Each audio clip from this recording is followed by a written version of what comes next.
Hi friends, welcome back to our channel. இன்றைக்கி நம்ம சேனலில் mouth watering rava laddu sweet recipe பண்ண போகிறேன். ப்ராசஸ்க்குள்ளே போகலாம். இதுக்காக நான் 2 டேபிள் ஸ்பூன் கீ எடுத்திருக்கேன். கீ வந்து உங்கள் இஷ்டமோ, உங்களுக்கு அதிகமாக வேணும்னா கீ அதிகமாக ஆட் பண்ணிக்கோங்க. 1 கப்பு வந்து சூஜி ரவா, பொம்பாய் ரவா எடுத்திருக்கேன்.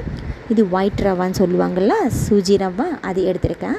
நம்ம எந்த கப்பு வச்சு ரவை எடுத்துருக்கோமோ சேம் அதே கப்பு வச்சு ரிமைனிங் இன்க்ரீடியன்ட்ஸ் எல்லாம் எடுக்கணும். ரவை வந்து கீழே நல்லா ரோஸ்ட்டாக ஃப்ரை பண்ணிக்கணும். கருப்பு கலர் வரக்கூடாது. அடுப்பு லோ ஃப்ளேமில் வச்சுக்கிட்டு ரவை நல்லா ரோஸ்ட் பண்ணணும்.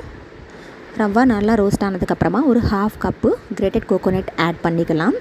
கோகோனட் போட்டதுக்கப்புறமா ஒரு 5 செகண்ட்ஸு ஃப்ரை பண்ணால் போதும் ரவை கோகோனட்டு. அப்புறமா வந்து இது வந்து கூல் பண்ணிக்கலாம். இப்போ வந்து 1 டேபிள் ஸ்பூன் வந்து இலாச்சி பவுடர் ஆட் பண்ணிக்கலாம். இப்போது சுகர் வந்து நம்ம ஸ்வீட்டுக்கு ஏற்ற மாதிரி சுகரை ஆட் பண்ணிக்கலாம். நான் வந்து 1 கப்பு சூஜி ரவைக்கு 3/4 கப்பு சுகர் ஆட் பண்ணியிருக்கேன். ஃபஸ்ட்டு வந்து கொஞ்சம் ஆட் பண்ணி பார்த்தா எனக்கு வந்து அவ்வளோ பத்தலை.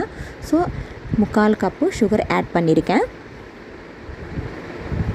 சுகர் ஆட் பண்ணதுக்கப்புறமா ஒரு டைமும் எல்லாமே நல்லா மிக்ஸ் பண்ணிக்கோங்க. மிக்ஸ் பண்ணதுக்கப்புறமா இப்போ வந்து பால் வந்து நான் ஆல்ரெடி காய்ச்சி வச்சுருக்கேன். பால் ரொம்ப சூடாக இருக்க தேவையில்லை, கொஞ்சம் சூடாக இருந்தாவே போதும். இதில் வந்து நட்ஸு, நம்மக்கிட்ட என்னென்ன நட்ஸ் இருக்குது அது எல்லாமே இந்த மாதிரி க்ரஷ் பண்ணிவிட்டு ஆட் பண்ணிக்கலாம். நட்ஸ் ஆட் பண்ணால் டேஸ்ட் இன்க்ரீஸ் ஆகும். நட்ஸ் எல்லாம் ஆட் பண்ணதுக்கப்புறமா ஒரு டைம் நல்லா மிக்ஸ் பண்ணிவிட்டு இப்போ வந்து நான் பால் காய்ச்சிட்டு ஆற வச்சுருக்கேன். அது வந்து பால் வந்து இதில் ஆட் பண்ணிக்கலாம். பால் வந்து அதிகமாக ஆட் பண்ணக்கூடாது ஃப்ரெண்ட்ஸ். பார்த்துட்டு லட்டு ஷேப் வரத்துக்கு எவ்வளோ பால் தேவையோ அதுக்கேற்ற மாதிரி பால் ஆட் பண்ணணும். ரொம்ப அதிகமாக ஆட் பண்ணால் அந்த லட்டு வந்து கரெக்டு ஷேப்பு வராது, லிக்விட் ஆகிடும். ஸோ பால் வந்து பார்த்துட்டு ஆட் பண்ணிக்கலாம். பால் ஆட் பண்ணியிருக்கேன். இப்போ வந்து லட்டு ப்ரிப்பேர் பண்ணிக்கலாம். லட்டு வந்து உங்களுக்கு எந்த சைஸ் லட்டு வேணுமோ அதுக்கேற்ற மாதிரி நீங்கள் லட்டு ப்ரிப்பேர் பண்ணிக்கோங்க. Very simple friends. இதில் வந்து நம்ம அவ்வளோ இன்க்ரீடியன்ட்ஸ் கூட ஆட் பண்ணலாம். பசங்களுக்கு கூட ரொம்ப விரும்பி சாப்பிடுவாங்க. சூப்பர் டேஸ்டியாக இருக்கும். குவிக்காக செஞ்சு 1/2 ஹவரில் முடிஞ்சிடும். இந்த ரெசிபி வந்து 1/2 ஹவர் கூட தேவைப்படாது எனக்கு தெரிஞ்சு. ஒரு 20 மினிட்ஸில் ஃபஸ்ட்டாக செஞ்சுக்கலாம்.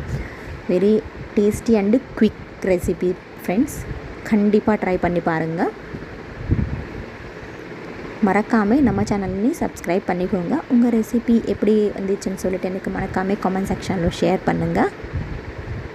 சூப்பர் டேஸ்டியாக இருக்கும். இப்போ நான் வந்து கிரேட்டட் கோகோனட் ஆட் பண்ணியிருக்கேன். அது ஆட் பண்ணால் டேஸ்ட்டு வந்து இன்னும் இன்க்ரீஸ் ஆகும். கண்டிப்பாக ஆட் பண்ணுங்கள். ட்ரை கோகோனட் இருந்தால் கூட நீங்கள் ஆட் பண்ணிக்கலாம். இது வந்து நம்ம ஒரு 1 வீக்கு ஸ்டோர் பண்ணிக்கலாம் ஃப்ரெண்ட்ஸ். பாக்ஸில் வச்சு ஒரு 1 வீக்கு. எதுக்குன்னா கோகோனட் வந்து தேங்காய் வந்து நான் வந்து கீழே ஃப்ரை பண்ணியிருக்கேன். ஸோ இது வந்து ஒரு 1 வீக் வரைக்கும் ஸ்டோர் பண்ணிக்கலாம். இல்லை மினிமம் 5 டேஸ் ஆகுது ஸ்டோர் ஆகும். கண்டிப்பாக ட்ரை பண்ணி பாருங்கள். டேஸ்டி மவுத் watering rava laddu ready. Thank you very much.